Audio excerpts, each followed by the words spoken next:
বিশ্বজুড়ে ভয়াবহ রূপ নিয়েছে করোনা ভাইরাসের সংক্রমণ। কোভিড-19-এ প্রতি মিনিটে বাড়ছে মৃতের সংখ্যা। বাংলাদেশও এর ভয়াল থাবা থেকে বাদ যায়নি। সংক্রমণের চতুর্থ ধাপে চলছে কমিউনিটি ট্রান্সমিশন। করোনার সব খবর, আপডেট এবং পরামর্শ নিয়ে আমাদের নিয়মিত আয়োজন corona update, presented by mister hygiene. সাথে আছে আমি দেবাশিস সরকার। একদিনের ব্যবধানে করোনা শনাক্তে আবারও রেকর্ড হলো আজ। নতুন করে 1273 জনের দেহে মিলেছে কোভিড-19-এর অস্তিত্ব। রোববার স্বাস্থ্য অধিদপ্তরের অনলাইন ব্রিফিংয়ে এই তথ্য জানান অতিরিক্ত মহাপরিচালক ডক্টর নাসিমা সুলতানা।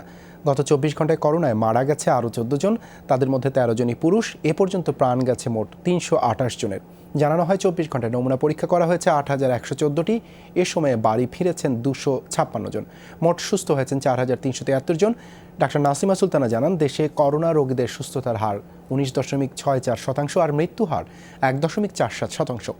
সবাইকে সতর্ক থেকে পরিস্থিতি মোকাবেলায় আহ্বান জানান তিনি।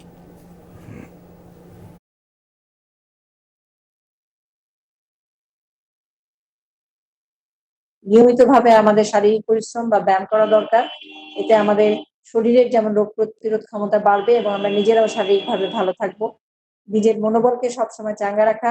আমি আক্রান্ত বা শনাক্ত হই বা না হই, এই পরিস্থিতিতে যেখানে আমাদের সবাইকে বাড়িতে থাকার জন্য আমরা উপদেশ দিচ্ছি। রাজধানীতে 2000 বেডের আইসোলেশন সেন্টার উদ্বোধন করেছেন স্বাস্থ্যমন্ত্রী জাহিদ মালিক।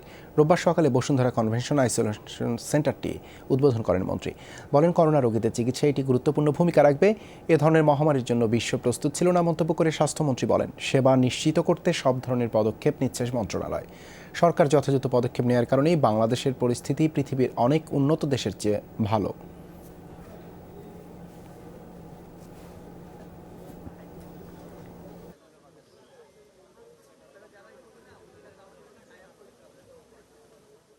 আমরা ডাক্তার, নার্স এবং অন্যান্য যে কর্মকর্তা লাগবে, কর্মচারী লাগবে, তার সমস্ত ব্যবস্থা আমরা ইতিমধ্যে করেছি। আপনারা নিজেরাই দেখবেন যে সমস্ত প্রয়োজনীয় যে জনবল আছে সেটা পর্যায়ক্রমে চলে আসবে। করোনা ভাইরাসে বিশ্বজুড়ে প্রাণহানির সংখ্যা 3,14,000 ছাড়িয়েছে। আক্রান্ত 47,70,000-এর বেশি মানুষ। এর মধ্যে যুক্তরাষ্ট্রে আরও 2 শতাধিক মানুষের মৃত্যু হয়েছে। দেশটিতে মোট মৃত্যু 90,000 ছাড়িয়েছে। ব্রাজিলে মারা গেছে 850। পরিস্থিতির উল্লেখযোগ্য উন্নতি হয়েছে ইউরোপের দেশগুলোতে। 2.5 মাসে সর্বনিম্ন মৃত্যু দেখেছে ইতালি। ব্রিটেনে প্রাণ গেছে 34,000-এর বেশি মানুষের। স্পেনে এই সংখ্যা 27,000-এর বেশি।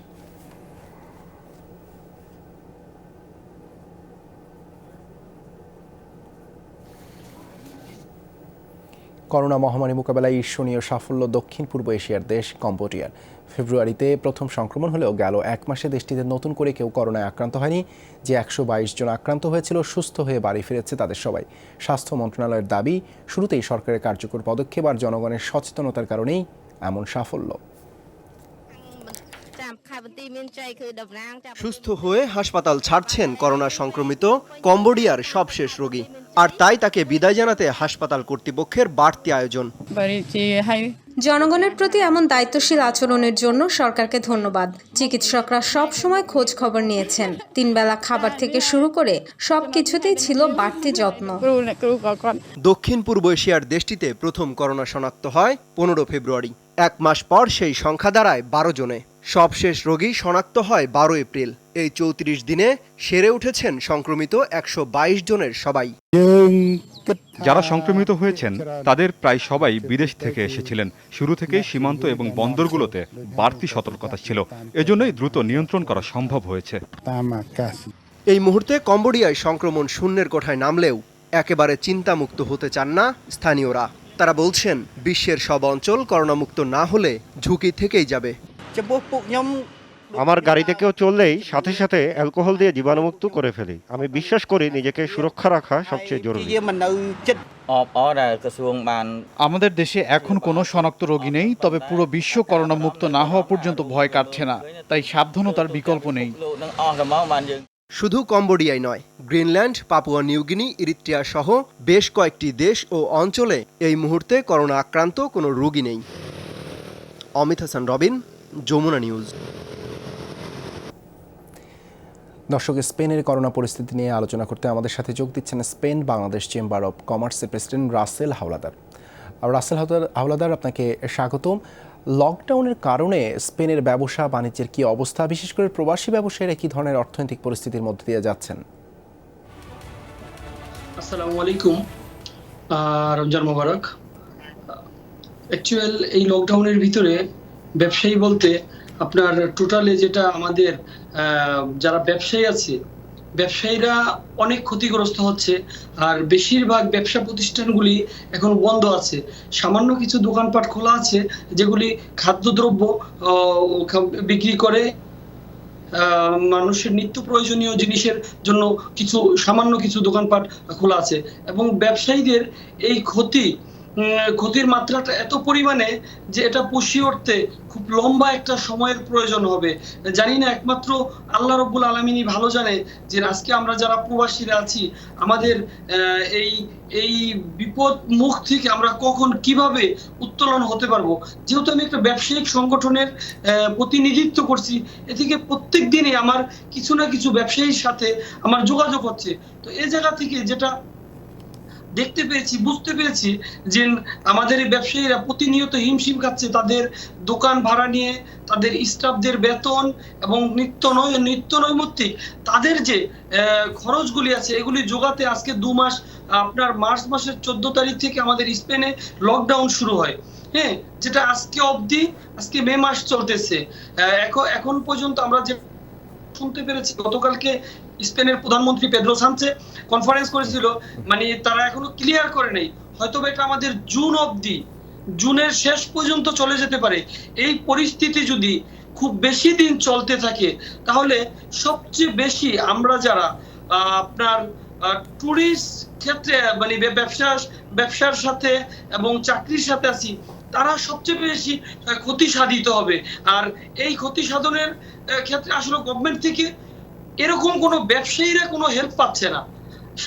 যারা চাকরি করতেছে চাকরিজীবীরা 70 থেকে 75% একটা বেনিফিট নিচ্ছে। রাসেল হাওলাদার, আসলে ঠিক আপনি যে কথাটাই বলছিলেন সেখানেই আসছে যে এই ধরনের পরিস্থিতিতে আপনারা আসলে কি ধরনের সহায়তার আশা করছেন সরকারের কাছ থেকে? এই ধরনের অ্যাকচুয়াল আমরা সরকারের থেকে প্রথমত যেটা আশা করছি, আমাদের যেই দোকান ভাড়ার যে ব্যাপারগুলি আছে এইগুলি যদি গভর্নমেন্ট আমাদের বেয়ার করে এবং গভর্নমেন্টের যে এখানে প্রত্যেকটা ব্যবসায়ী প্রতি 3 মাস একটা ডিক্লারেশন আছে, এটাকে বলে ত্রিমেস্ট্রাল। হ্যাঁ, এখানে গভর্নমেন্ট 3টা স্টেপে টাকা নেয়। একটা হচ্ছে আপনার যেটা বাংলাদেশে বলে আসিয়েন্দা, না বাংলাদেশে বলে ইনকাম ট্যাক্স। হ্যাঁ, ওটার একটা ট্যাক্স নেই, এটা স্পেনে বলে আসিয়েন্দা। এবং সেগুরো সোশিয়াল, 2 ধরনের ট্যাক্স নরমাল একটা ব্যবসায়ীকে গুনতে হয়। লোকাল গভর্নমেন্টের জন্য আছে আরেকটা ট্যাক্স।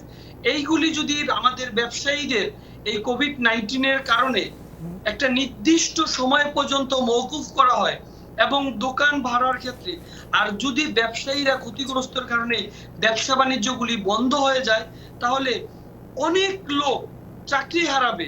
হ্যাঁ, তখন দেখা দিবে একটা বৈশ্বিক মহামারী। শুধু তাই না, যে মানুষের যখন চাকরি চলে যাবে, একটা দোকানে আপনার 5 জন 7 জন 10 জন এমপ্লয়ার থাকে। হ্যাঁ, অনেক লোকের চাকরি চলে যাবে। এবং ইবাটা যদি, যেটাকে ট্যাক্সটাকে এখানে বলে ইবা, এই ইবাটা যদি আমাদের সাময়িকভাবে কোভিড-19 এর কারণে মওকুফ করা হয়, আমি একজন ব্যবসায়িক নেতা হিসেবে, ব্যবসায়িক প্রতিনিধি হিসেবে আমি এটা বলবো যে আমাদের বাংলাদেশ এমবাসির মাধ্যমে যদি স্পেন গভর্নমেন্টের সাথে একটা যোগাযোগ করা হয় এবং আরো আমাদের অন্য যে সমস্ত সিন্ডিকেটগুলি আছে, আমাদের লকডাউনটা সামান্য পরিমাণে শিথিল হইলেই আমাদের এই সমস্ত দাবি দেওয়াগুলি আমরা স্পেন গভর্নমেন্টের কাছে আমরা উত্থাপন করব। আপনি অবশ্যই জানেন এই মুহূর্তে আমরা কেউ বাসা থেকে বেরোতে পারছি না এবং একসাথে 2 জন লোক চলাফেরা করতে পারছে না। পরিস্থিতিটা আসলেই অন্যদিকে যাচ্ছে। পরিস্থিতিটা এখানে যারা ব্যবসায়ী ধরেন আছে, এদের প্রতিটা দিন গেলেই তাদের কিন্তু রেন্ট গুনতে হচ্ছে। তাদের কর্মচারীদের তারা যদি এখন মানা করে তাহলে যখন পরিস্থিতি ভালো হবে তারা কর্মচারী কোথায় পাবে, ওয়ার্কার কোথায় পাবে? এবং ওয়ার্কার পাবে যোগ্য ওয়ার্কারের খুব অভাব সব জায়গাতে। এটা আপনি অবশ্যই জেনে থাকবেন, আপনি একটা টেলিভিশন কোম্পানিতে আছেন, যোগ্য লোকের সব জায়গাতেই খুব অভাব। তো এখন ব্যবসায়ীরা খুব হিমশিম খাচ্ছে। এই পরিস্থিতিতে যদি টোটালে যেমন আপনার ইতালি, স্পেন, পর্তুগাল, এখানে আমরা যারা বিদেশিরা আছি, আমাদের অ্যাকচুয়াল ব্যবসাগুলি বেশিরভাগই টুরিস্ট নির্ভর। যেরকম একটা আপনার যখন বিমানবন্দর থেকে আপনার একটা প্যাসেঞ্জার, একটা টুরিস্ট আসে, তখন সেই টাকাটা ভোগ করে একটা ট্যাক্সি ড্রাইভার। ওই ট্যাক্সি ড্রাইভার ওখান থেকে তার ফ্যামিলির জন্য 10টা দোকানে টাকাটা খরচ করে। এভাবে সে একটা হোটেলে ওঠে, হোটেলে 10টা স্টাফ থাকে, ওই 10টা স্টাফ আবার বেতন পায়, তার আলিমেন্টাসিয়ন দোকান যেটা আমরা সুপার মল বলবো ওখানে খরচ করে, রেস্টুরেন্টে যায়, প্রত্যেকটা স্টেপ জি, আপনি যদি সংক্ষেপে আপনার বক্তব্যটি বলুন, যে সেটি হচ্ছে যে যেহেতু ট্যুরিস্ট নির্ভর, আসলে আপনি কি বলতে চাচ্ছেন এই বিষয়টির উপরে? এখানে আমাদের টোটালে টুরিস্ট আসা কতদিনের জন্য যে অনিশ্চিত হয়ে গেছে তা আল্লাহ জানে। স্পেন গভর্নমেন্টের কাছ থেকে আমাদের দোকান ভাড়া এবং যেটা ট্যাক্স, এটা আমরা আমাদের এখন মওকুফের জন্য ব্যবসায়িক সংগঠন থেকে আমাদের দাবি, এক ধরনের প্রত্যাশা এবং এক ধরনের আবেদনও সরকারের প্রতি। ধন্যবাদ রাসেল হালওয়াদার আমাদের সাথে যুক্ত হবার জন্য। দর্শক দেখছেন corona update presented by mister hygiene. নিচ্ছে একটা বিরতি, আমাদের সাথেই থাকুন।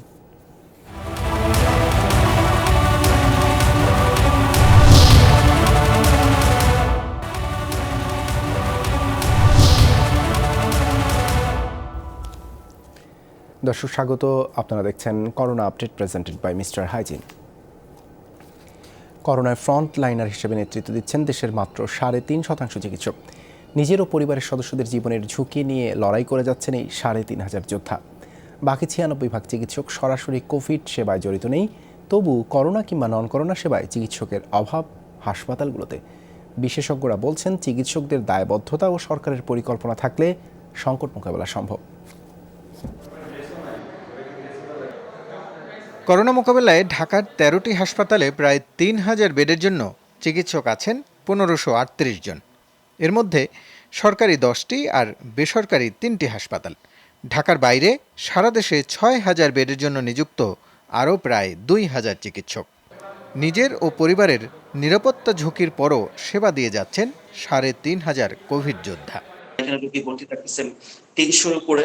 সেই রোগীগুলোর এগেইনস্টে আমাদের যে পর্যাপ্ত ডক্টরের যে সংখ্যা, সেই সংখ্যাটা আমি মনে করি যে আরো অনেক বেশি বাড়ানো উচিত। যেই হসপিটালগুলো কোভিড রোগী দেখতেছে, সেই হসপিটালগুলোতে আমি মনে করি ডক্টরের সংখ্যা পেরিফেরি থেকে এনে আরো বেশি স্ট্রং করা উচিত। কোভিড হাসপাতালগুলোতে অভিজ্ঞ চিকিৎসক হাতে গোনা, আবার আগ্রহী চিকিৎসকদের অভাবে চালু করা যাচ্ছে না বেশ কিছু হাসপাতাল। অথচ দেশে সরকারি চিকিৎসক আছেন প্রায় 27,000। এই সমস্যা কিন্তু অনেকটা আমরা কাটিয়ে উঠেছি, যেহেতু এটা নতুন একটা ভাইরাস, সব দেশে কিন্তু যেন সমস্যা। আমাদের দেশে যেহেতু আসছে, আমরা কিন্তু পর্যাপ্ত পরিমাণে সবকিছু সাপোর্ট দিয়ে লজিস্টিক হসপিটাল রেডি করে কিন্তু আমরা কাজ করে যাচ্ছি। বেসরকারি পর্যায়ে রিজেন্ট ও সাজিদা ফাউন্ডেশন কোভিড সেবা দিচ্ছেন। স্বল্প পরিসরে টেলিমেডিসিন সেবাও দিচ্ছেন কেউ কেউ। এছাড়া শুরু থেকে অনেকটাই পালিয়ে বেসরকারি হাসপাতালগুলো। করোনা পরীক্ষা ছাড়া অন্য রোগের সেবাও দিচ্ছেন না তারা। অথচ ন্যূনতম 24 ঘন্টার আগে করোনা টেস্ট অসম্ভব। বিএমডিএস এর তথ্য, সরকারি বেসরকারি মিলে এমবিবিএস পাশ করা চিকিৎসক আছেন প্রায় লাখখানেক। তাহলে কেন জরুরি সেবা বঞ্চিত করা হচ্ছে মানুষকে? কিছু পেশেন্ট তারা কোভিড-19 এর সিমটম, তারা এটাকে হাইড করে হসপিটালে ভর্তি হয়েছিল। আপনারা জানেন যে 2-3টা হসপিটালে করুণ অবস্থা দেখা দিয়েছিল। তারা একটা সতর্কতা নিতে গিয়ে তারা যেটা বলছে যে আগে কোভিডের পরীক্ষা তারপরে ভর্তি। স্বাস্থ্য অধিদপ্তরের সাবেক পরিচালক বলছেন, দুর্যোগের এই সময়ে চিকিৎসকদের অবহেলা দুঃখজনক। এটা হলো নিজের দায়িত্ববোধ একটা। আরেকটা হলো যে জাতীয় যখন এরকম একটা বড় বিপর্যয় হবে, তখন এমন একটা পদ্ধতি আমাদের করতে হবে যাতে করে সকলে এটা যুক্ত হয়। এটা দায়িত্ববোধ থেকে, এটা হলো যে মাস্ট যুক্ত হতেই হবে। দুর্যোগের সময়ে চিকিৎসকদের ভূমিকা গুরুত্বপূর্ণ বলে মনে করেন এই স্বাস্থ্য বিশেষজ্ঞ। রাসেল আহমেদ, যমুনা নিউজ, ঢাকা। জরুরি আইসোলেশন ওয়ার্ডের নামে অদ্ভুত এক সেবা চালু করেছে ঢাকা মেডিকেল কর্তৃপক্ষ। ছোট্ট একটি অপরিষ্কার রুমে গাদাগাদি করে রাখা হচ্ছে অনেকজনকে। ন্যূনতম শারীরিক দূরত্বের সুযোগ নেই, মানা হয় না স্বাস্থ্যবিধি। ভুক্তভোগীদের অভিযোগ, করোনা পজিটিভ না হয়েও সেখানে সেবা নিতে গিয়ে উল্টো শঙ্কায় পড়ছেন আক্রান্ত হওয়ার। অভিযোগ খতিয়ে দেখতে ঢাকা মেডিকেলে গিয়েছিলেন আবদুল্লাহ তুহিন, ক্যামেরায় ছিলেন আবদুল্লাহ আল নোমান। দেশের সবচেয়ে বড় সরকারি হাসপাতালটির জরুরি বিভাগের প্রবেশমুখেই আইসোলেশন কক্ষ। করোনা আক্রান্ত কিনা সেটা জানার জন্য আসা ব্যক্তিদের দীর্ঘ সময় এখানেই গাদাগাদি করে অপেক্ষায় থাকতে হয়। আর এই নিয়ে ক্ষোভ আছে ভুক্তভোগীদের। এখানে কিন্তু একটা গণরুম, এই আইসোলেশন ওয়ার্ড কিন্তু একটা গণরুম। এখানে যদি আপনার করোনা নাও হয়ে থাকে, তাহলে এখানে এসে যদি আপনি আইসোলেশন ওয়ার্ডে 1-2 ঘন্টা থাকেন টেস্ট করানোর জন্য, তাহলে আপনার করোনা হয়ে যাবে। দেশের প্রধান এই হাসপাতালটিতে এভাবেই চলছে করোনা শনাক্ত কার্যক্রম। দিন শেষে যারা পজিটিভ শনাক্ত হন তাদের পাঠিয়ে দেওয়া হয় করোনা ওয়ার্ডে। কিন্তু একই কক্ষে দীর্ঘ সময় অবস্থান করায় ততক্ষণে প্রবল ঝুঁকিতে পড়ে যান সুস্থ ব্যক্তিরাও। ভুক্তভোগীদের এমন অভিযোগে তোলপাড় সামাজিক যোগাযোগ মাধ্যম। জরুরি আইসোলেশন কক্ষের ব্যবস্থাপনা নিয়ে সামাজিক যোগাযোগ মাধ্যমে ক্ষোভ জানিয়েছেন খোদ চিকিৎসকরাও। প্রশ্ন তোলেন, একটি অক্সিজেন সিলিন্ডার ও নেবুলাইজার মেশিন দিয়ে কিভাবে এই পরিস্থিতি মোকাবেলা সম্ভব? সেই সাথে নোংরা পরিবেশ তো আছেই। তবে এসব অভিযোগ অস্বীকার করলেন হাসপাতালটির পরিচালক। জানালেন, শুরুর দিকে কিছুটা সমস্যা থাকলেও এখন অনেকটাই সমাধান হয়ে গেছে, বাড়ানো হচ্ছে চিকিৎসার পরিধি। ওখানে এখন খুব একটা রুগী নাই, কারণ ওখানে তো আমরা ওই রুগীগুলি হ্যান্ডেল করছি না। তো ওই আইসোলেশন দুইটা আছে, যদি ভবিষ্যতে হঠাৎ আবার কখনো প্রয়োজন হয়, কারণ আমরা তো ওখানে বেশ কিছু সেন্ট্রাল অক্সিজেন লাইন সহ আমরা ওখানে এসি করে দিয়েছিলাম কমফোর্টের জন্য, সেটা থাকবে। তিনি আরও জানান, অভিযোগ ওঠার পর আপাতত বন্ধ রেখে জরুরি আইসোলেশন ওয়ার্ড নিয়ে নতুন চিন্তা করছেন তারা। আব্দুল্লাহ তুহিন, যমুনা নিউজ, ঢাকা। করোনায় রোববার সর্বোচ্চ সংক্রমণ হলেও আতঙ্কের ছিটে ফোঁটা দেখা যায়নি দোকানপাট বা রাস্তাঘাটে। অনেকের কাছে এখন অতি জরুরি হয়ে উঠেছে ঈদ কেনাকাটা। রাস্তায় যানবাহন চলাচল দেখেও বোঝা যায় না কতটা ভয়াবহ সময় পার করছে দেশ। রাজশাহী, মাদারীপুর ও ঢাকার স্বাস্থ্যবিধি না মানার চিত্র থাকছে রিপোর্টে। রাজশাহীর 0 পয়েন্ট এলাকা, সমাগম দেখে বোঝবার উপায় নেই কোনো ধরনের সংক্রমণের শঙ্কা আছে এসব মানুষের মনে। সবার মাঝেই ঈদের আমেজ, বালাই নেই শারীরিক দূরত্ব কিংবা স্বাস্থ্যবিধি মানার। প্রতিদিনই গড়ে হাজারেরও বেশি করোনা রোগী শনাক্ত হচ্ছে দেশে, অথচ উল্টো চিত্রই যেন দেখা যাচ্ছে রাস্তায়, দোকানপাটে। সংক্রমণ রোধে রাজশাহী নগরীর সব ব্যবসা প্রতিষ্ঠান বন্ধ ঘোষণা করা হয়েছে আগেই। তবু বের হচ্ছে মানুষ।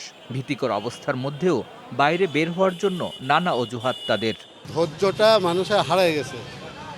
কোন শ্রেণীর লোক বাড়ে আছে খেয়াল করে দেখেন তো, মধ্যবিত্তরা। কয়েকদিন আগে আসছিলাম বাজার করার জন্য, মানে কাঁচা তরকারি বাজার করার জন্য, তার চেয়ে আজকে একটু বেশি বাজার হচ্ছে। মাদারীপুরের হাটগুলোতে চিরচেনা গ্রামীণ আবহ। করোনা সুরক্ষা মাস্কও নেই বেশিরভাগ ক্রেতা বিক্রেতার মুখে। শহর জুড়ে লকডাউনের মধ্যেই দোকানপাট খুলে ব্যবসা করার চেষ্টা করছেন কেউ কেউ। পালাতেও দেখা গেছে পুলিশের উপস্থিতি টের পেয়ে। টাঙ্গাইলের চিত্র খানিকটা ভিন্ন। স্বাস্থ্যবিধি মানার শর্তে 3 দিনের মাথায় আবারও খুলছে শপিং মল, ছোটখাটো দোকানপাট।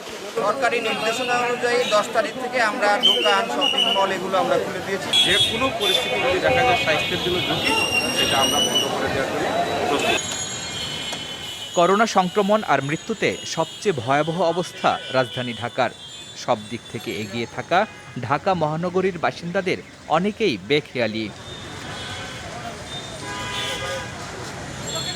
শিশু কিশোরদের নিয়ে শপিং করছেন অনেকেই। করোনার ভীতি ভুলে গুরুত্ব পাচ্ছে ঈদের আবহ। কোথায় শারীরিক দূরত্ব, কোথায় স্বাস্থ্যবিধি, এসবের তোয়াক্কাই করছেন না ক্রেতা বিক্রেতাদের অনেকেই।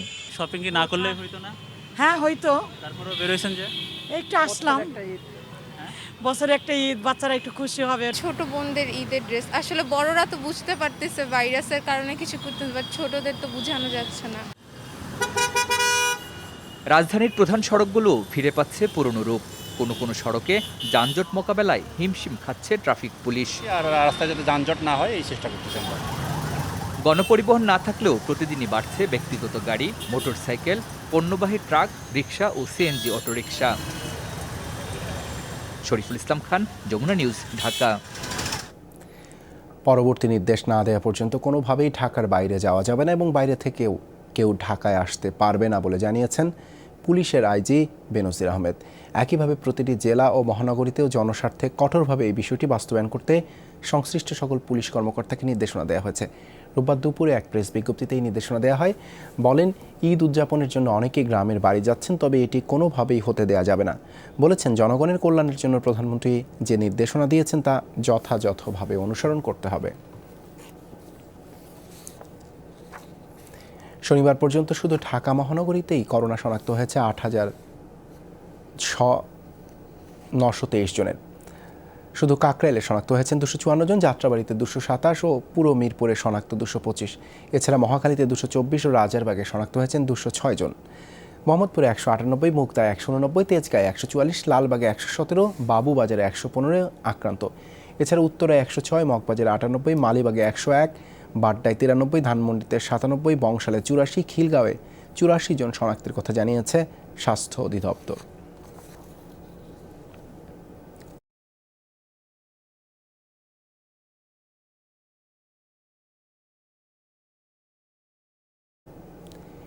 এখন পর্যন্ত ঢাকা ও আশেপাশের জেলাগুলোতেই করোনা আক্রান্তের সংখ্যা বেশি। রাজধানীর পর দ্বিতীয় সর্বোচ্চ 1426 জন শনাক্ত নারায়ণগঞ্জে। এছাড়া গাজীপুরে শনাক্ত 509 জন, মুন্সিগঞ্জে 297, কিশোরগঞ্জে 206 ও নরসিংদীতে 173। পুরো চট্টগ্রাম বিভাগে আক্রান্তের সংখ্যা 1474। বিভাগটিতে চট্টগ্রাম জেলায় সর্বোচ্চ 619 জন শনাক্ত হয়েছে। এছাড়া কুমিল্লায় 278 ও কক্সবাজারে 161 জন। ময়মনসিংহ বিভাগে মোট শনাক্ত 534, এর মধ্যে ময়মনসিংহ জেলাতেই 284 জন। রংপুর বিভাগে শনাক্তের সংখ্যা 448, খুলনা বিভাগে শনাক্তের সংখ্যা 331, সিলেট বিভাগে শনাক্ত 221, এর মধ্যে হবিগঞ্জে 100 জন। দক্ষিণের বিভাগ বরিশালে শনাক্ত হয়েছেন 158 এবং রাজশাহী বিভাগে 228 জন। করোনা সংক্রমণের দিক দিয়ে বিপজ্জনক অঞ্চল এখন চট্টগ্রাম। প্রতিদিন আশঙ্কাজনক হারে বাড়ছে আক্রান্তের সংখ্যা ও মৃত্যুর হার। এভাবে চলতে থাকলে ঢাকা ও নারায়ণগঞ্জের মতো হতে পারে বলে শঙ্কা চিকিৎসকদের। করোনার গতি প্রকৃতি ক্রমাগত পাল্টানোয় উদ্বিগ্ন তারা। চট্টগ্রামে গেল 3 এপ্রিল প্রথম করোনা রোগী শনাক্তের পর এক মাসে অর্থাৎ 4 মে পর্যন্ত আক্রান্তের সংখ্যা ছিল 89 জন, মৃত্যু হয়েছিল মাত্র 6 জনের। এরপরেই পাল্টে যায় দৃশ্যপট। পরের 12 দিনে আক্রান্তের সংখ্যা গিয়ে দাঁড়ায় 7 শতাধিক, মৃত্যু হয় আরও 26 জনের। চতুর্থ ধাপের যে ওয়েভ সারা বিশ্বে আছে, এখন এই সময়ে এটা কিছু ওয়েভে উপরে যাবে, আর একটু নিচে নামবে, আবার উপরে যাবে। এই ওয়েভটা এভাবে চলতে থাকবে। এটার শেষ কখন এটা কেউ আসলে বলতে পারবে না। আক্রান্তের 80% চট্টগ্রাম মহানগরীর বাসিন্দা। এলাকাভিত্তিক সবচেয়ে বেশি আক্রান্ত হয়েছে নগরীর দামপাড়া, পাহাড়তলী, সাগরিকা, কাঠতলী এবং সাতকানিয়া উপজেলায়। সংক্রমণ এবং মৃত্যু বৃদ্ধির জন্য মানুষের সচেতনতার অভাব এবং অবাধ চলাচলকেই দায়ী করেছেন চিকিৎসকরা। করোনার বহুমুখী আক্রমণ আছে, অর্থাৎ এটি কখন কোন রূপে প্রতিভাত হবে এটি বোঝা কঠিন। সেক্ষেত্রে মানুষের ক্ষেত্রে সচেতনতার অভাব রয়েছে। তারা কোনো ক্ষেত্রে সচেতনতাটুকু এমন যে সাধারণ ওষুধপত্র খেয়ে করোনার কথা তাদের মাথায় আসে না। চিকিৎসকদের মতে দেশে প্রথম আক্রান্তের পর গেল এক সপ্তাহে সবচেয়ে আক্রমণাত্মক আচরণ দেখা গেছে করোনা ভাইরাসটির মধ্যে। আগে শ্বাসকষ্টে মৃত্যু হলেও এখন রক্ত জমাট বাঁধার কারণে মারা যাচ্ছেন রোগীরা। রক্ত জমাট বাঁধার কারণে, যেটা আমরা থ্রম্বোটিক ম্যানিফেস্টেশন বলি, যে ফুসফুসের রক্তনালী, হার্টের রক্তনালী বা ব্রেনের রক্তনালী জমাট বেঁধে হঠাৎ করে এটা ব্লক হয়ে যে ফেলিউরটা হচ্ছে, রেসপিরেটরি ফেলিউর বা হার্ট ফেলিউর বা স্ট্রোকে পেশেন্ট মারা যাচ্ছে, এই ট্রিটমেন্টটা আমরা এখন শুরু করেছি। আগামী 15 দিনে আক্রান্তের দিক থেকে নারায়ণগঞ্জ এবং ঢাকাকেও ছাড়িয়ে যেতে পারে চট্টগ্রাম, এমন শঙ্কা চিকিৎসকদের। আরিফুর রহমান সবুজ, যমুনা নিউজ, চট্টগ্রাম। করোনা দুর্যোগে হতদরিদ্র আর কর্মহীন মানুষের পাশে দাঁড়িয়েছে কুড়িগ্রাম জেলা পুলিশ। শহর গ্রামের পাশাপাশি দুর্গম চরাঞ্চলে চলছে খাদ্য সহায়তা। বাড়ি বাড়ি গিয়ে চাল, ডাল সহ নিত্যপণ্য পৌঁছে দিচ্ছেন বাহিনীর সদস্যরা, যা প্রশংসা কুড়িয়েছে জেলা জুড়ে। শহর থেকে গ্রাম, দিন কিংবা রাত, যখনই প্রয়োজন তখনই খাদ্য সামগ্রী নিয়ে ছুটে চলছেন পুলিশ সদস্যরা। ব্যতিক্রমী এই উদ্যোগ কুড়িগ্রাম জেলা পুলিশের। নির্দিষ্ট একটি নম্বরে SMS কিংবা মেসেঞ্জারে পাঠাতে হবে নাম, ঠিকানা। এতটুকুই কষ্ট, বাকিটার দায়িত্ব পুলিশের। চাল, ডাল সহ নিত্যপণ্য নিয়ে সেই বাড়িতে হাজির বাহিনীর সদস্যরা। তারাবির নামাজের পর বের হয়ে গোটা পৌরসভা এলাকা সহ বিভিন্ন দুর্গম চরাঞ্চলের লোকজনের মাঝেও আমরা এই খাবার সামগ্রীগুলো পৌঁছে দিচ্ছি। আমরা যত ডিউটি করি না কেন, যত ক্লান্ত হয় না কেন, এই মানুষের মাঝে ত্রাণ দেওয়ার পর মানুষ যে একটা হাসি দেয়, এতে আমাদের খুব আনন্দ লাগে। করোনার প্রভাব পড়ার পর থেকে পুলিশ সুপার স্যারের নির্দেশক্রমে দিন রাত অনেক রোদ বৃষ্টি ঝড়ের মাঝখানেও আমরা ত্রাণ সামগ্রী বিভিন্ন জায়গায় পৌঁছে দিচ্ছি। পুলিশ সুপার জানালেন, করোনা দুর্যোগে চরম কষ্টে হতদরিদ্র আর কর্মহীন মানুষ, তাই চেষ্টা চলছে তাদেরকে সাধ্যমতো সহায়তার। সবই চলছে শারীরিক দূরত্ব মেনে। সরকারের নির্দেশনা অনুযায়ী আইন শৃঙ্খলা রক্ষা এবং জনসমাগম রক্ষায়, সামাজিক দূরত্ব রক্ষায় জেলা পুলিশ প্রথম থেকে কাজ করে আসছে। অনেকেই হয়তো সাহায্যের আওতায় আসতে পারেননি, তাদেরকে জেলা পুলিশের তরফ থেকে সাহায্য করা হচ্ছে। পুলিশের এমন উদ্যোগ এরই মধ্যে সাড়া ফেলেছে জেলা জুড়ে। মোবাইলে SMS করছি, এই জন্যে পুলিশ এসে রাইতে এসে আমার এখানে খাবার দিয়ে গেল। মুই মোবাইল করছেন তো এসপি স্যার শুনিয়ে আমাকে এই রাইতে পুলিশ দিয়ে আমাকে ত্রাণ দিছে, মুই এতে খুশি হয়েছি। ডাকাডাকি শব্দ শুনে বাড়িতে বেড়াইলাম, বাড়ি হয়ে দেখি যে পুলিশ 8-10 জন পুলিশ আসছেন, আসিয়া কিছু ত্রাণ দিতেছেন। কুড়িগ্রামের 11টি থানায় চলছে পুলিশের এই কার্যক্রম। ওবায়দুর রহমান, যমুনা নিউজ। দর্শক দেখছেন corona update presented by mister hygiene. নিচ্ছে আরও একটা বিরতি, আমাদের সাথেই থাকুন।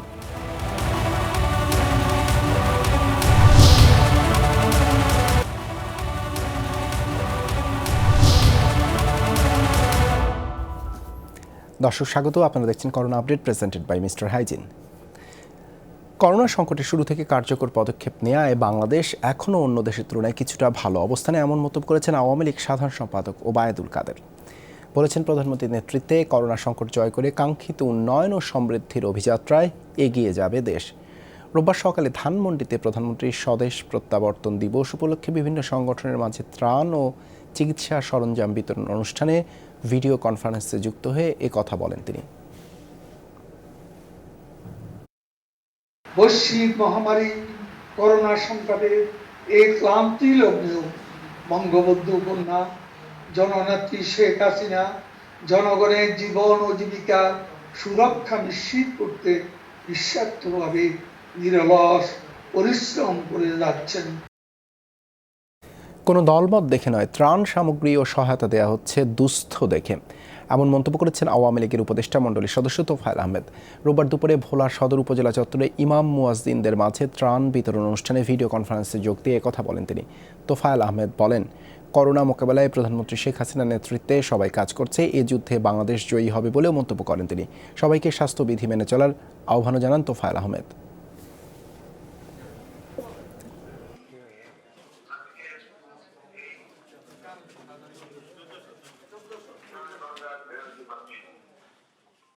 প্রত্যেকের ঘরে আমাদের ত্রাণ পৌঁছে দিতে হবে।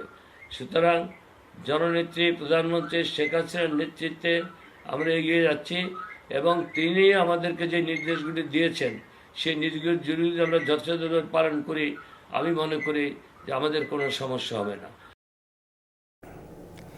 ঢাকার নবাবগঞ্জে করোনা ভাইরাসের কারণে কর্মহীন মানুষকে খাদ্য সহায়তা দিয়েছেন জাতীয় পার্টির কো চেয়ারম্যান অ্যাডভোকেট সালমা ইসলাম এমপি।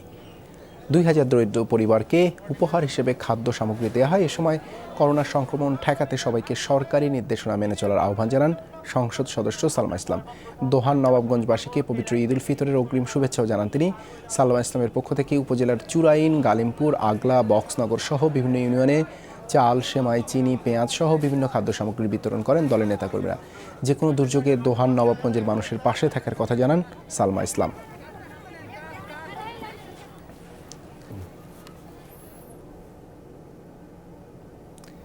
করোনার কারণে কর্মহীন মানুষকে খাদ্য সহায়তা দিয়েছে বেসরকারি উন্নয়ন সংস্থা আশা।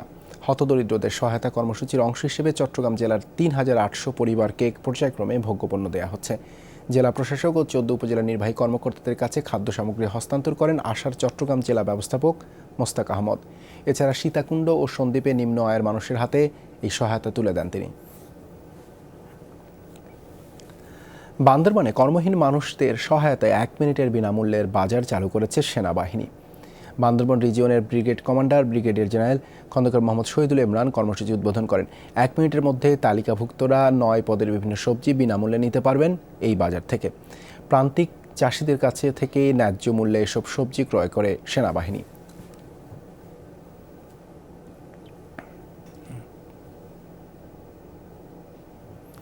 করোনা দুর্যোগে বিচার কাজ চালিয়ে নিতে শুরু হয়েছে ভার্চুয়ালের মাধ্যমে বিচার কাজ, কিন্তু প্রশিক্ষণের অভাবসহ নানা কারণে ভার্চুয়াল আদালতে বিপাকে পড়েছেন রংপুরের বেশিরভাগ আইনজীবী। তারা বলছেন দুর্বল ইন্টারনেট সেবা ও বিদ্যুৎ বিভ্রাট জটিলতা বাড়িয়েছে আরও। তবে আদালত সংশ্লিষ্ট অনেকেই বলছেন এই আদালতের মাধ্যমে কমে আসবে হয়রানি ও মামলার জট। শারীরিক দূরত্ব নিশ্চিতের মাধ্যমে অভিযুক্তদের জামিনসহ বিচারিক কার্যক্রম পরিচালনায় শুরু হয়েছে ভার্চুয়াল আদালত। উদ্দেশ্য সময় বাঁচিয়ে খরচ কমিয়ে হয়রানি ছাড়াই আদালতের কার্যক্রম স্বাভাবিক রাখা। কিন্তু বাস্তব চিত্র কি? আইনজীবীরা বলছেন এ ধরনের আদালত পরিচালনায় তাদের কোনো প্রশিক্ষণ নেই। তার উপর আছে দুর্বল ইন্টারনেট ও বিদ্যুৎ বিভ্রাটের সমস্যা। তথ্য প্রযুক্তি বিষয়ে অনেকটা সচেতন নাই এবং এ ব্যাপারে দক্ষ অভিজ্ঞতা নাই। ইন্টারনেটের যে ব্যবস্থা এটা খুব খারাপ অবস্থা। আমরা সাবমিট করার পরও এটা এখন পর্যন্ত লোড ঠিকমতো নিচ্ছে না। আইনজীবী নেতারা বলছেন যথাযথ প্রস্তুতি ছাড়াই এই আদালতে মামলার শুনানি হলে তৈরি হবে বিশৃঙ্খলা, সেই সাথে বাড়বে হয়রানি ও মামলার জট। 95-98% আইনজীবী এই পদ্ধতির সঙ্গে তারা পরিচিত নয়। নতুন পদ্ধতি চালু করতে গেলে যে সাফিসিয়েন্ট লজিস্টিক সাপোর্টের দরকার সেটা কিন্তু আমাদের নেই। জটিলতা এড়াতে তাই স্বাস্থ্যবিধি মেনে পুরনো ধাঁচেই বিচারিক কার্যক্রম পরিচালনার পক্ষে আইনজীবীরা। অভিজ্ঞতার অভাবে এই মামলাগুলো শুনানি আদাও তেমন কিছু একটা হবে না, এবং যেটা হবে যে মামলাটা নিয়ে একটা বিশৃঙ্খলা সৃষ্টি হবে। সাময়িক অসুবিধা হলেও ভার্চুয়াল আদালত আগামীতে জনপ্রিয় হয়ে উঠবে বলে আশা সংশ্লিষ্টদের। এখনও দরকার হলে কারো টেকনিক্যাল হ্যান্ডের সাহায্য সহিত নেব, তো পরে নিজের এক্সপার্ট হয়ে গেলে ওটা লাগবে না। ধীরে ধীরে এটার একটা প্রাতিষ্ঠানিক রূপ নেবে। আমরা মনে করি যে এটা একটা যুগান্তকারী পদক্ষেপ। এটা হলে সরকার পক্ষ, আসামি পক্ষ সবাই উপকৃত হবে, এখানে জটিলতা থাকবে না। নতুন এই পদ্ধতিতে আবেদনের 24 ঘন্টা পর শুরু হবে জামিন শুনানির কার্যক্রম। সরকার মাজহারুল মান্নান, যমুনা নিউজ, রংপুর। ব্রিটিশ রাজের যুগ তখন। হিরাম কক্স এলেন, দেখলেন আর প্রেমে পড়লেন। ওয়ারেন হেস্টিংসকে লিখলেন এক নিরবিচ্ছিন্ন সৈকতের গল্প, পালঙ্কি, প্যানোয়া, তারপর কক্সবাজার। করোনা মহামারীর মধ্যে লকডাউনে কি অতীতেই ফিরে যাচ্ছে পর্যটন নগরী? সৈকতে মানুষের ভিড় না থাকায় প্রতিনিয়তই বাড়ছে প্রকৃতির শাসন।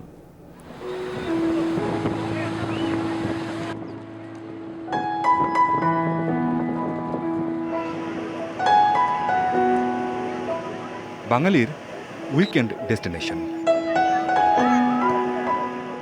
প্রেমের প্রথম আউটডোর কিংবা স্বাদের হানিমুন, যে কোনো ছুতোয় কক্সবাজারে ভিড় থাকাই চাই। ব্যস্ততার সেই ছবিটা এখন অচেনা ফ্যাকাশে। এ কোন কক্সবাজার? তবে কি করোনা ছুটিতে বেলাভূমি নিজেই কোয়ারেন্টাইনে?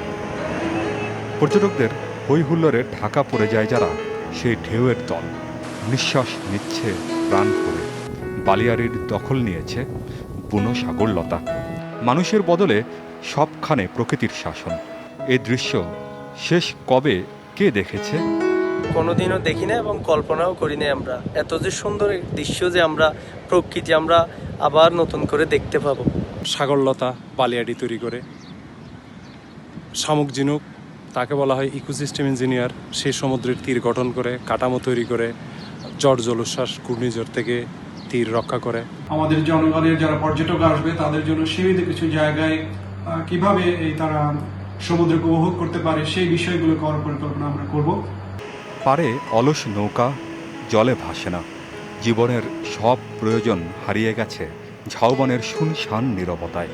220 বছর আগে এমনই সৈকত কি দেখেছিলেন এ অঞ্চলের আদি বাসিন্দা ক্যাপ্টেন হিরাম কক্স? বুকানন এবং অন্যান্য বিবরণে সৈকতে কিছু প্রাকৃতিক উপাদানের উল্লেখ পাওয়া যায়, যেমন ঝাউ গাছ, লাল কাঁকড়া, বালিয়াড়ি এবং বালিয়াড়ির উপর লতা জাতীয় উদ্ভিদ। এই লতায় বেগুনি রঙের সুন্দর ফুল ফোটে। এই গবেষকের মতে প্রায় 150 বছর ধরে ভূমি গঠন প্রক্রিয়ার মধ্য দিয়ে বিস্তৃতি পায় পৃথিবীর দীর্ঘতম নিরবচ্ছিন্ন সমুদ্র সৈকত কক্সবাজার। কিন্তু ক্রমবর্ধমান বসতির চাপে 5 দশক ধরে সে প্রক্রিয়া বাধাগ্রস্ত হচ্ছে। আমিন বাবু, যমুনা নিউজ। দর্শক দেখছেন corona update presented by mister hygiene. নিচ্ছে আবারও একটা বিরতি, আমাদের সাথেই থাকুন। দর্শক স্বাগত, আবারও আপনারা দেখছেন corona update presented by mister hygiene. যুক্তরাষ্ট্রের নিউ ইয়র্কে প্রবাসী বাংলাদেশিদের উদ্যোগে খাবার ও জরুরি পণ্য বিতরণ করা হয়েছে। করোনা ও লকডাউনের কারণে খাদ্য সংকটে থাকা মানুষদের সহায়তায় এই উদ্যোগ নেওয়া হয়।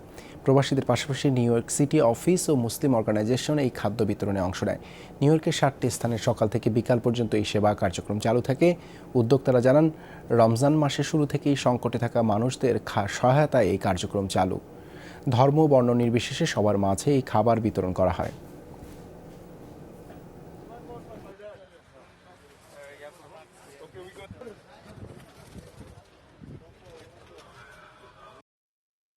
প্রথম রোজা থেকে শুরু করে আমরা শেষ রোজা পর্যন্ত এই ফুড সার্ভিংটা অব্যাহত রাখবো। সাথে সাথে যে চার্চ ম্যাকডোনাল্ড বাংলাদেশ এলাকায় আমরা আইটেম অ্যাড করে ইফতারি আইটেম অ্যাড করে এর সাথে আমরা বিতরণ করছি। মুসলমান এবং বাংলাদেশি না, এখানে সর্বস্তরের মানুষ, সব ক্ষুধার্ত মানুষ, হ্যাঁ, সবাই এখান থেকে খাওয়ার খাচ্ছে। করোনা ভাইরাসে ইতালিতে আরও এক বাংলাদেশের মৃত্যু হয়েছে। তার নাম কাশেম মিয়া। ফেনীর কসবায় তার বাড়ি। 55 বছর বয়সী এই প্রবাসী ইতালির রাভেন্না শহরের একটি হাসপাতালে মারা যান। তিনি দীর্ঘদিন ধরেই ক্যান্সারে ভুগছিলেন। গেল সপ্তাহে করোনা শনাক্তের পর হাসপাতালে ভর্তি হন কাশেম মিয়া। এ নিয়ে ইতালিতে 11 বাংলাদেশির প্রাণ গেছে করোনায়। দীর্ঘ লকডাউন শেষে বিধিনিষেধ শিথিল হওয়ার পর এখন শারীরিক দূরত্ব বা মাস্ক পরার শর্ত মানতে নারাজ ইউরোপের অনেক বাসিন্দা। মহামারীতে সবচেয়ে ক্ষতিগ্রস্ত যুক্তরাজ্য, ইতালি সহ বিভিন্ন দেশে বিক্ষোভ করেছেন কয়েক হাজার মানুষ। এদিকে প্রায় 2 মাস পর লকডাউন শিথিল হয়েছে নিউ ইয়র্কের কিছু এলাকায়।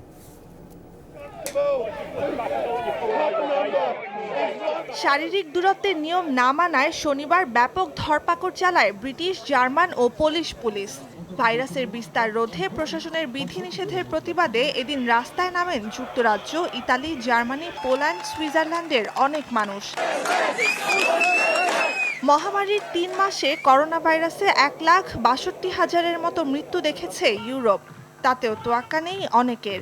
দীর্ঘ লকডাউনে অতিষ্ঠ কেউ কেউ এখন ঘরে থাকা তো দূরের কথা, মাস্ক পরারও বিরোধী। স্বাধীনতা চাই, ব্যাস। আমার বাচ্চারা নিজেদের মতো করে বাঁচবে। উঠতে বসতে সারাক্ষণ মাস্ক পরতে পারবে না। প্রশাসনের কাছ থেকে নিজের দাদিকে দেখতে যাওয়ার অনুমতি নেয়ার নিয়মও আমি মানি না। নিষেধাজ্ঞা শিথিলে প্রাণ ফিরেছে যুক্তরাজ্য, ফ্রান্স সহ বিভিন্ন দেশের সমুদ্র সৈকতে। ধাপে ধাপে খুলে দেয়া হচ্ছে দোকানপাট, রেস্তোরাঁ সহ সবকিছুই। যদিও শারীরিক দূরত্বের বিধিনিষেধে নমনীয়তার কোনো সুযোগ রাখছে না কোনো দেশ। নাগরিকদের জীবন ও স্বাস্থ্য সুরক্ষায় সর্বোচ্চ অগ্রাধিকার দিয়েই দ্বিতীয় ধাপে লকডাউন শিথিল করতে যাচ্ছি। নতুন করে মহামারীর শঙ্কা থাকলেও এ পর্যায়ে এসে ঝুঁকি আমাদের নিতেই হবে। প্রতিষেধক আবিষ্কারের অপেক্ষায় বসে থাকলে আর কখনোই আমাদের অর্থনীতি মাথা তুলে দাঁড়াতে পারবে না। নতুন সংক্রমণ ও মৃত্যুর গ্রাফ নিম্নমুখী হওয়ায় লকডাউন কিছুটা শিথিল হয়েছে। মহামারীতে সবচেয়ে বেশি মৃত্যু দেখা শহর নিউ ইয়র্কে কয়েকটি এলাকায় প্রত্যাহার করা হয়েছে বিধিনিষেধ। নরক থেকে বের হতে চলেছি, আর সেদিকে যেতে চাই না। তাই অঞ্চলের হিসেবে অর্ধেক নিউ ইয়র্ক খুলে দেওয়া হলেও ভিড়ভাট্টা ও জনসমাগম এড়িয়ে চলার নির্দেশনা বহাল থাকবে। নতুন সংক্রমণের ঝুঁকি এড়িয়ে অর্থনীতি সচলে শিগগিরই কর্মপরিকল্পনা দেবেন আমাদের বিশেষজ্ঞরা। মহামারীর দ্বিতীয় ধাক্কা এড়াতে বহাল থাকবে শারীরিক দূরত্ব ও স্বাস্থ্য সুরক্ষার নির্দেশনা। নুজহাত কামাল, যমুনা নিউজ। কেবল লালা বা রক্ত নয়, সুয়ারেজ লাইনের মলমূত্র পরীক্ষার মাধ্যমে শনাক্ত করা যাবে করোনা ভাইরাস। যদিও এতে নির্দিষ্ট ব্যক্তির সংক্রমণের তথ্য পাওয়া যাবে না, নির্দিষ্ট একটি অঞ্চলে করোনা সংক্রমণের মাত্রা সম্পর্কে ধারণা পাওয়া যাবে এই পরীক্ষায়। নতুন এই পরীক্ষা পদ্ধতির ধারণা দিয়েছেন ব্রিটেনের ব্যাঙ্গোর বিশ্ববিদ্যালয়ের গবেষকরা। তারা বলছে সংক্রমণ নজরদারিতে সহায়তা করবে সুয়ারেজ টেস্টিং। অদৃশ্য করোনা ভাইরাস শনাক্তে বেশি বেশি পরীক্ষার কোনো বিকল্প নেই, তবে বিস্তর বাড়াতে হচ্ছে টেস্টের পরিসর। আর এই গণহারে টেস্ট করার ঝামেলা এড়াতে সহজ সমাধান বের করেছেন ব্রিটেনের ব্যাঙ্গোর বিশ্ববিদ্যালয়ের একদল গবেষক। তাদের দাবি, সুয়ারেজ লাইনে মানুষের বর্জ্য বা মলমূত্র পরীক্ষা করেই শনাক্ত করা যাবে করোনা, যাতে কোনো এলাকায় ভাইরাসটির বিস্তার সম্পর্কে ধারণা পাওয়া যাবে। অধিকাংশ মানুষের ধারণা শুধুমাত্র ফুসফুস থেকে আগত ড্রপলেটের মাধ্যমেই করোনা ভাইরাস নির্গত হয়, কিন্তু সত্যিকার অর্থে মলের ক্ষুদ্র অংশের সাথে অনেক বেশি নির্গত হয় এই ভাইরাস, যা পরীক্ষার মাধ্যমে এই অঞ্চলের আক্রান্তের সংখ্যা সম্পর্কে সঠিক ধারণা পাওয়া যায়। এরই মধ্যে নেদারল্যান্ডস, ফ্রান্স ও অস্ট্রেলিয়ায় করোনা ভাইরাস শনাক্তে এই পদ্ধতি ব্যবহার করে সুফল মিলেছে। এছাড়া বিশ্বজুড়ে পোলিও নিয়ন্ত্রণেও কার্যকর ভূমিকা রেখেছে সুয়ারেজ মনিটরিং পদ্ধতি। সুয়ারেজ লাইনে পাওয়া মানুষের মলমূত্র সত্যিকার অর্থে কার্যকরী উপাদান। পরীক্ষার জন্য মানুষের দ্বারে দ্বারে না ঘুরে লাখো মানুষের মলের ক্ষুদ্র অংশের নমুনা পরীক্ষা সংক্রমণের মাত্রা সম্পর্কে সঠিক ধারণা দেবে। তবে করোনা ভাইরাস যেভাবে সারা বিশ্বে ছড়িয়েছে, সেখানে এর কার্যকারিতা প্রমাণিত নয়। ইউরোপ ও অস্ট্রেলিয়ায় করোনা শনাক্তে মানুষের বর্জ্য অর্থাৎ মলমূত্রের নমুনা পরীক্ষায় যেসব ভাইরাস পাওয়া গেছে সেগুলো মৃত ও নিষ্ক্রিয়। প্রশ্ন উঠেছে, সুয়ারেজ লাইনের এসব ভাইরাস মানব শরীরে ছড়াতে পারে কিনা। এখানে ভয় পাওয়ার কিছু নেই। ড্রপলেটের মাধ্যমে এটি মানুষ থেকে মানুষের মধ্যে ছড়ায়। যখন এটি সুয়ারেজের লাইনে প্রবেশ করে, সাথে সাথে নিষ্ক্রিয় হয়ে যায়। তাই জনস্বাস্থ্যের জন্য এটি কোনোভাবেই ক্ষতিকারক নয়। গবেষকরা বলছেন, ব্যক্তি পর্যায়ে করোনা শনাক্তের সুযোগ নেই সুয়ারেজের মলমূত্র পরীক্ষার মাধ্যমে, বরং লকডাউন শিথিলের পর কোনো এলাকার সামগ্রিক সংক্রমণ নজরদারি সম্ভব হবে এতে। মুজরেবিন তারেক, যমুনা নিউজ। করোনা ভাইরাসের সংক্রমণের কারণে 2019-20 মৌসুমের প্রিমিয়ার লিগের খেলা পরিত্যক্ত ঘোষণা করেছে বাংলাদেশ ফুটবল ফেডারেশন। রোববার আনুষ্ঠানিকভাবে বাফুফে এই কথা জানায়। লিগ কমিটির চেয়ারম্যান সালাম মুর্শিদি জানান, ফেডারেশন কাপ শেষ করা গেলেও লিগের অসমাপ্ত অংশ শেষ করা সম্ভব হচ্ছে না। মৌসুমের বাকি অংশ পরিত্যক্ত ঘোষণা করা হবে। এই মৌসুম থেকে কোনো দল রেলিগেটেড হবে না বলে জানান তিনি। অক্টোবরে নতুন মৌসুম শুরু করার ব্যাপারে আশাবাদ জানান তিনি। করোনার কারণে গত 18 মার্চ থেকে লিগ বন্ধ ছিল। 6 মার্চে 13 পয়েন্ট নিয়ে যৌথভাবে শীর্ষে ছিল ঢাকা ও চট্টগ্রাম আবাহনী।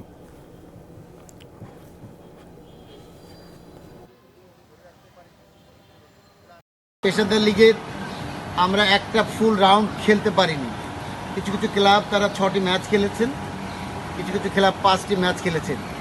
সার্বিক বিবেচনায় এবং ক্লাবগুলোর অনুরোধের প্রেক্ষিতে আমরা 2019-20 পেশাদার লিগটিকে আমরা পরিত্যক্ত হিসাবে ঘোষণা করার সিদ্ধান্ত আজকের মিটিং গৃহীত হয়। করোনা দুর্যোগের সময়ে ক্রিকেট সংশ্লিষ্ট 600 পরিবারের পাশে দাঁড়িয়েছে cricketers welfare of Bangladesh কোয়াব। Corona সংকটে কোয়াবের প্রচেষ্টা শিরোনামের এই কার্যক্রমে দেশব্যাপী সাবেক ও বর্তমান ক্রিকেটার, সংগঠক, coach, umpire, scorer, groundsman, net বলার, টিম বয় সহ ক্রিকেট সংশ্লিষ্ট যারা অসহায় অবস্থায় আছে তাদের পাশে দাঁড়িয়েছে সংগঠনটি। বিসিবি একাডেমি মাঠে 600 পরিবারের মাঝে খাদ্য সহায়তা দেওয়া হয়। এছাড়াও দেশের বিভিন্ন প্রান্তে ছড়িয়ে থাকা ক্রিকেট সংশ্লিষ্টদের মোবাইল ব্যাংকিংয়ের মাধ্যমে আর্থিক সহায়তা দিচ্ছে ক্রিকেটারদের সংগঠনটি।